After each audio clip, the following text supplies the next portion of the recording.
Bonjour, je m'appelle Rutger Fick, je suis le lead AI de Tribune Health et je suis ici pour présenter notre travail sur une étude pour mesurer l'impact de la segmentation de tumeurs par IA sur la détermination des index mitotiques. Donc on va voir comment on peut améliorer l'index mitotique normal avec une estimation de la tumeur. Donc pour commencer, c'est important de savoir c'est quoi la manière manuelle d'estimer l'index mitotique. Donc, on fait l'eyeballing de la lame, on choisit un ROI qui nous semble en bas magnification, qu'ils sont beaucoup de mitoses. On fait notre D-champ, on compte les mitoses et finalement on peut calculer le mitotic rate, l'index mitotique, par diviser le numéro de mitoses par la surface de notre D-champ. Et comme ça, on peut calculer notre Nottingham score. Non, c'est déjà bien connu que le choix de la ROI, c'est difficile parce que c'est difficile d'estimer l'index mitotique, le montant des mitoses en bas magnification. Et même dans le même ROI, c'est difficile d'avoir un compte mitotique qui est homogène entre différents observateurs.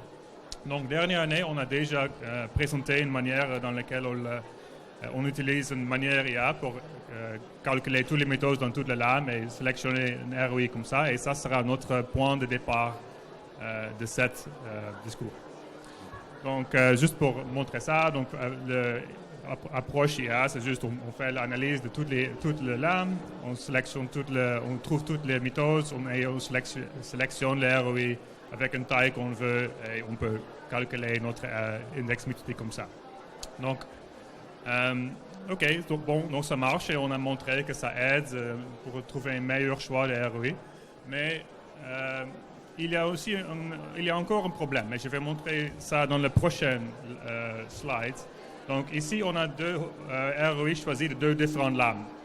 Et c'est le ROI le plus chaud, le plus haut dans chaque lame. Et on sait dans chaque ROI, le numéro des mitoses, c'est 20. Donc ils ont le même index mitotique. Mais on peut déjà voir que le montant de tumeur à gauche est moins que le tumeur à droite. Et donc, relativement, la prolifération de la tumeur à gauche est plus fort qu'à droite. Donc, on peut tenter de donner une correction de cette information par estimer la surface de tumeur dans le ROI et dans la lame entière, en fait. Donc, à gauche, on peut voir seulement 0,25% de le hotspot tumeur, et à la droite, c'est 0,80 la fraction. Et on peut tenter de corriger notre index mitotique, corrigé par fraction tumorale, divisé par la fraction de tumeur. Donc comme ça, on peut vraiment arriver à un index mitotique qui est spécifique à la surface de tumeur, et pas juste à la surface d'analyse, parce que ça, c'est pas spécifique à le patient, en fait. Donc, oui, on peut faire le numéro à gauche est plus haut qu'à droite. Donc comment ça sera marché en réalité? Donc, on peut avoir une lame complète. On fait notre deux analyses, tissue segmentation et mitose, et on peut combiner les deux pour trouver un ROI qui a vraiment l'index mitotique le plus haut, corrigé ou pas. Et on peut assurer qu'on a suffisamment de tumeurs dans le ROI. Et on peut éviter d'avoir plus trop de nécrose ou l'artefact, en fait. Donc, juste pour montrer qu'on a les outils chez Tribune pour le faire, on a chez nous le mitose detection de Tribune Health qui a déjà marqué CE. Et donc, juste pour très vite montrer, OK, on a beaucoup de données d'entraînement, plusieurs scanners, plusieurs organes, tumeurs types. On a aussi le restainé lame de HES, comme vous pouvez voir à droite.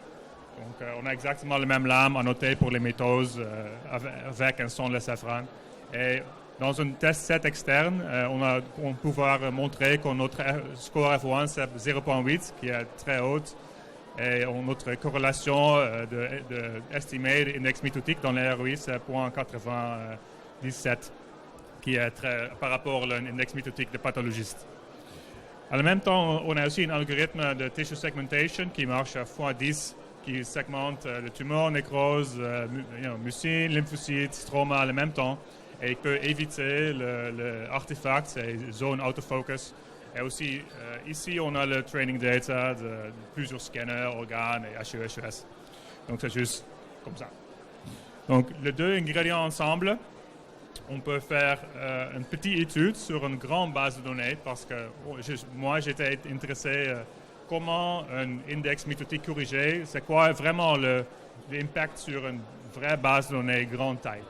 Donc ici, on utilise la base de données TCGA de cohorte cancer du sein qui a 1300 sujets, plusieurs types de tumeurs, plusieurs activités mitotiques, intensité et beaucoup d'artefacts. Donc on utilise notre approche de deux algos, détection de tumeurs, détection de mitose pour trouver la zone de ROI de 3 mm² le plus mitotique.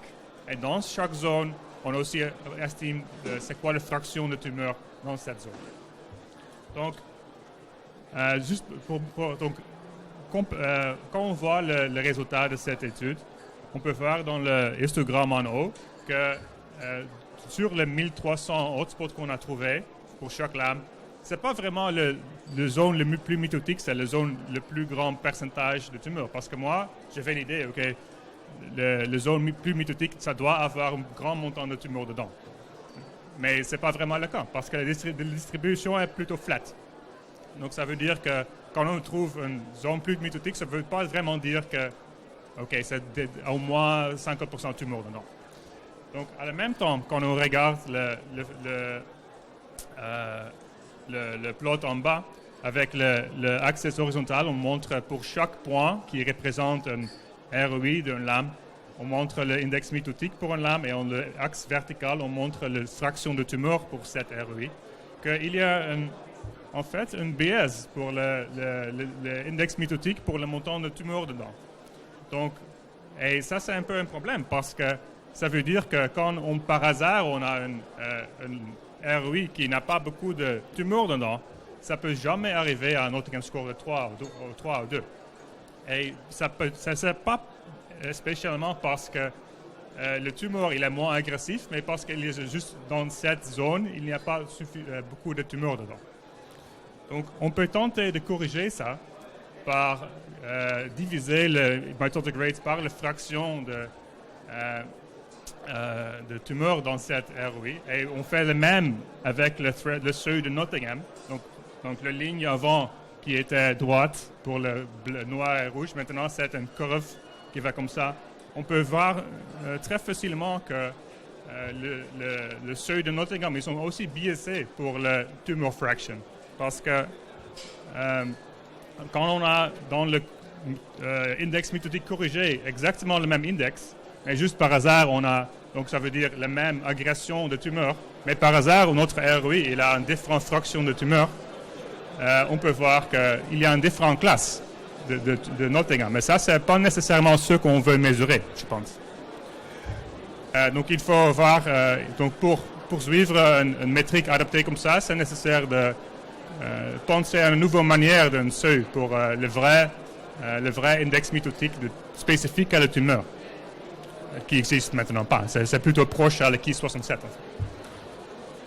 Donc, discussion, conclusion, c'est OK, on a en premier temps proposé une manière pour aider l'application diagnostique de mitose automatiquement. Donc, on peut trouver tous les mitoses dans la lame, on peut trouver toute la tumeur dans la lame, et avec les deux ingrédients, on peut trouver un ROI qui a l'index mitotique le plus haut. Et si c'est présent, on peut garantir, on peut assurer qu'il y a suffisamment de tumeurs, pas d'artefacts, pas de nécrose, etc. Et on peut avoir chaque taille de ROI qu'on veut. Et donc, juste pour information, le temps de tourner les deux algos, c'est autour de 5 minutes par lame, proportionnel de surface. Et potentiellement, c'est ça, moi, je pensais intéressant, l'application prognostique pour essayer de calculer une métrique plus spécifique à la tumeur, qui est l'index mitotique corrigé par la fraction de tumeur. C'est très intéressant, mais il faut encore faire plus de recherches pour vraiment savoir c'est quoi l'impact en fait sur le traitement de patients. Merci. Merci beaucoup. On est un peu dépassé. C'est très intéressant. Il y a un énorme travail qui se profile, c'est le travail des pathologistes avec les personnes de l'IA et plus l'équipe de Nottingham, parce qu'il va falloir repenser tous les gradings de nos cancers avec la mitose, puisque les mitoses, ça peut être modifié. Et donc là, il va y avoir un gros travail. Donc c'est très intéressant, mais je pense que ça ouvre des perspectives avant que ça puisse être appliqué tel quel dans les scorings tels qu'ils sont définis théoriquement aujourd'hui. Exactement. Mais c'est très intéressant. Merci beaucoup. Merci. Merci beaucoup à tous. Je pense que ça a été une session très intéressante. On va certainement se retrouver après ça pour en discuter dans les couloirs qui sont les lieux privilégiés d'un congrès. Et à très bientôt à tous. Très bon congrès. Au revoir.